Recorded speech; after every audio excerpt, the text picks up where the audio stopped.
AFA Today on AFR Talk. So glad you're with us. AFA Today on AFR Talk. That's what it sounds like in the soccer stadium right now down in Brazil, and Germany's leading the U.S. 1-0, but we're keeping you posted on it. I can't tell you that was a great kick right now because it might be a copyright violation of the play-by-play law, I think. Oh, that's another great kick. See, I can't do that. Anyway, 888-589-8840. Why are some conservative mouthpieces, Steve Deace and Ann Coulter in particular, being so ugly about soccer and what they've written, saying some horrible things like it's not really a game, it's not really a sport. Americans, it's a sport for liberals because there's so little scoring, other things. I'm just curious and just want to take a couple of your calls. Let's talk to Franklin in Alabama. Hi, Franklin. Welcome. Franklin, are you there? Yes, I am. All right. What's your thought on this? Well, I was talking to the call screener, and I said, of all the topics to be able to get in and talk to you, because I listen to you every day, I'm a courier on the road, maybe they have tried to be so American that since I think the other caller said, soccer didn't originate here, that, we need to look down on it. And maybe that's just sort of part of but does that make us a greater? But if that's true, then Franklin, and I think that might be some of it. I think it might be, at least if it didn't originate here, we don't understand it very well, and we're not as good at it. But does that make us a lesser people or a bigger people to then talk ugly about it? I think it makes us lesser. Yeah. And I have proclaimed for a long time, I do not belong to 85% of the male race. I do not watch football, basketball, baseball, soccer, anything like that. I do watch motorsports, but no NASCAR. So, Wow. Go USA. Hey, there you go. See, and that's what I want to know. That's all I wanted to know. See, Steve Deace and Ann Coulter, is it that hard to just open your mouth and say, go Team USA? See, I don't think we have to be at war with the rest of the world over the sport. I think we can still be good Americans and say, hey, I'm not even very good at this, but, our guys are trying. They need us to support them. Okay, one more call on this, and I'm switching topics. Scotty in Oklahoma. Hi, Scotty. Welcome. You're on with Kevin McCullough.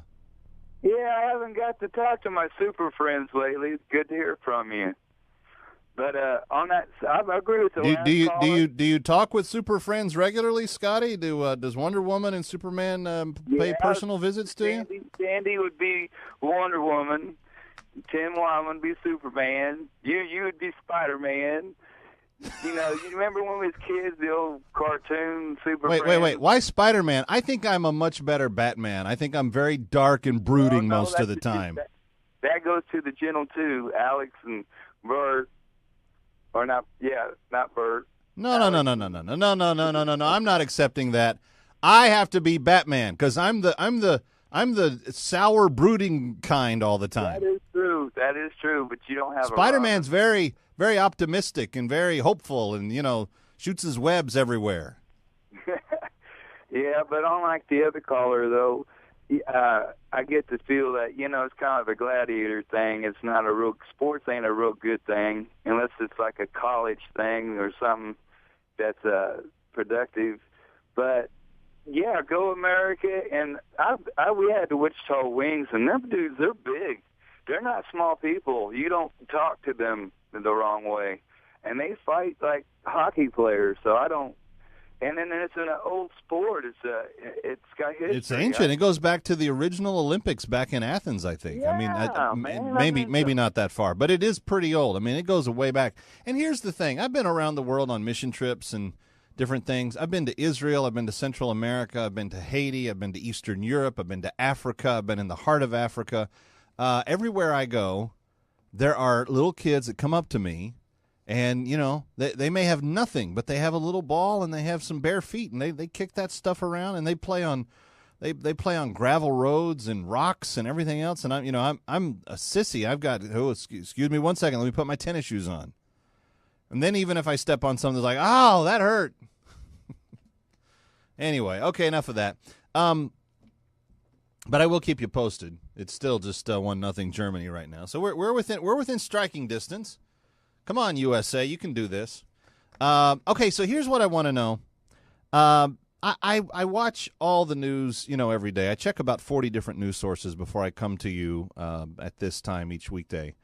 And today I told you about the Supreme Court cases, and we discussed the different, the Federal Appeals Court, where he's going to try to that court's going to try to make gay marriage the law in like 6 states.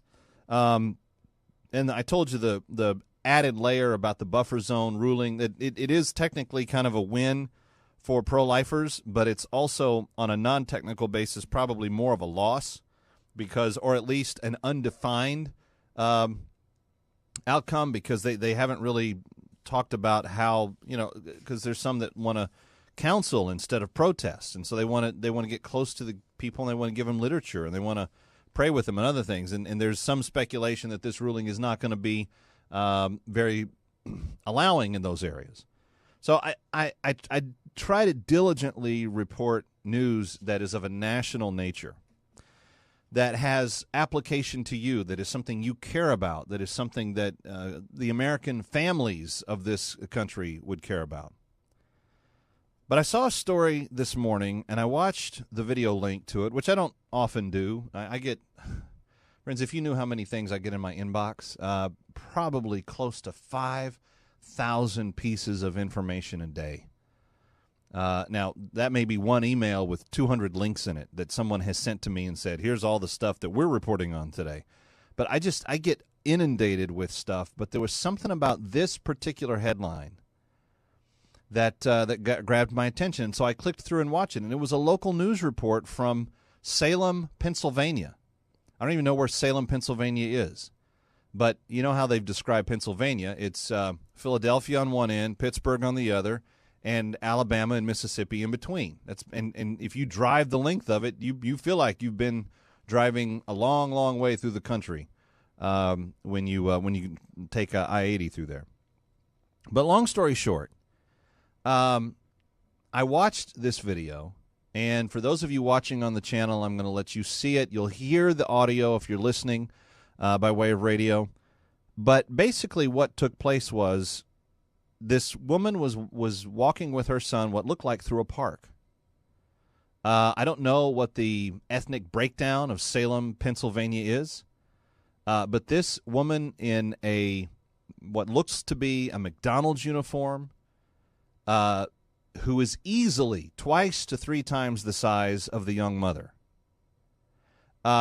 shoves the mother to the ground, begins to pound her in the face, and the little toddler that is walking alongside the stroller, so there's a baby in the stroller, there's a toddler with her. Of course, I'm thinking of the lovely bride immediately, is standing there watching their mother be completely assaulted by this other woman. The toddler tries to kick the woman that's doing the assaulting, and thank goodness she didn't go after him. But you know how toddlers kick. They just raise their foot up and they think they're doing something just by, raising it up. It's not like he was actually trying to. But you can sense from the video, and if you want to see the video, I've got it linked over on the Facebook page. But we don't know anything that set it up beforehand, but I do want to make some observations about some of the things that happen in it. And then I want us to have a really honest conversation for the rest of this show today about some of the questions I have from this. Okay, so this is from the CW Channel 11 in Salem, Pennsylvania last night. Guys, go ahead and roll the clip. Good morning. Salem's police chief posted on his Facebook page that a suspect has been identified and charges are currently being filed against this woman. We are warning you, this video is incredibly disturbing and violent. We're going to show you a clip of it, though, and we have blurred out some of the child's face in this, as well as the onlookers. Now, it shows a woman wearing what appears to be a McDonald's uniform beating a woman while the victim's toddler watched and pleaded for the violence to stop. At the same time, others watching the violence take out their cell phones and record it without intervening. And you can see in the video the woman is kicked and punched while her son tries to intervene on behalf of his mother by trying to kick the attacker several times, but still the attack continues. This happened on Tuesday. The video was then posted on Facebook. Police were able to copy the video before it was deleted. Now, the chief said once the judge sets bail, the woman will be apprehended and incarcerated. That's the latest from Salem. Jen Bernstein, All right, Eyewitness so News on. That's the general gist of the report. And if you see it, and again, if you want to go to the Facebook page, you can see it for yourself. It is, friends, I can't tell you. I mean, look, the president's committed treason, treachery in my mind. There's been tons of things about the IRS emails. We've talked about all of these really huge things. I haven't been as angry as I was in watching that video in a long, long time. And so I've got some questions about it, and I've got some questions posted on the Facebook page, and one of them is this. How does a just society deal with this? Now, this is a woman that's easily twice as big as the woman that she's attacking. And she takes her down, and she actually, if you watch the video, she has her left knee basically across the woman's torso, and she's holding her down on the ground while she's using her right fist to just pound what looks like right into her head. Her toddler is standing at the head of his mom. And he's begging, pleading for this woman to stop and trying to kick her, like a toddler does. He doesn't have any power in his kick, but he's like raising his leg up. No. You can hear just a faint little bit of that in the video. Now, here's what I didn't tell you before we played that for you. There are easily a dozen to maybe a dozen and a half people that are on this same little wilderness path, wherever this is. It looks like a bike path or a hiking trail or something like that. She pulls the woman off the trail into the grass onto the side. There's easily a dozen to maybe 15 people that are standing there. And not a single one of them comes to the woman's aid. Not a single one of them comes to the woman's aid. And it looks like a good majority of them, maybe junior high or high school boys, maybe older than that, maybe a few men sprinkled in there as well. But there's a large number of males that are standing there as this is taking place. So here's my question. How does a society deal with this fairly? This woman gets apprehended and taken into court. She deserves to have the book thrown at her because you've got unadulterated proof by seeing what is on the video. All you have to do is identify that the woman on the video is the one that's on trial. But the woman in that video is undoubtedly guilty. How do we deal with someone of that size basically pummeling a young mother who doesn't look more than probably in her 20s, maybe early 30s? I mean, it's, again, the scary resemblance to my lovely bride and my two toddlers, my 4-year-old and my 2-year-old. I could see my 4-year-old being in the place of that toddler, trying to say to the person, stop that. The trauma that's done to his heart watching his mother have this happen to her. And I'm sure the youngest one in the stroller maybe couldn't see it or maybe wouldn't fully understand it. But here's the other thing that really bothered me, and I want to have a discussion about this. Those boys that are standing around, why didn't one of them, not all of them, why didn't one of them, why didn't a single one of the 12 to 15 boys that are surrounding this incident as it takes place launch themselves like a linebacker at a quarterback and separate the two women? Why didn't one of them take this woman down and say, no, get in between, break it up, pull her off, do whatever was necessary? I don't know what the words were between the two women before they before this happened. But what you see in the video is this very feminine young mom pushing her stroller with the little toddler there, wearing a little summer dress, looking very feminine, all of a sudden is being manhandled by this rather large woman in this outfit from the McDonald's. She has the visor hat. She's got the polo shirt. She's got the unisex pants that they make them wear, and she's just beating her.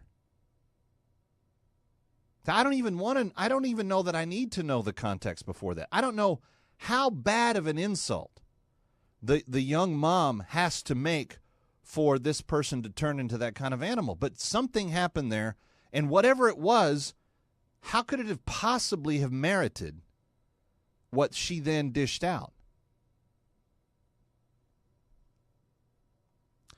Last thing I want to ask, and this is the toughest one of all. This is the thing that I have not said yet. But the attacker was African American. The mom was Caucasian. And all of the boys and men in the video that you can see, the ones you can see, they are also all African American. Are we beyond being able to believe that a young man of any race will stand up and do the right thing when the honor of a woman is at stake? Friends, we need to have a really honest conversation about this. I'm Kevin McCullough. This is AFA Today on AFR Talk. Thanks for being here. Stay with us.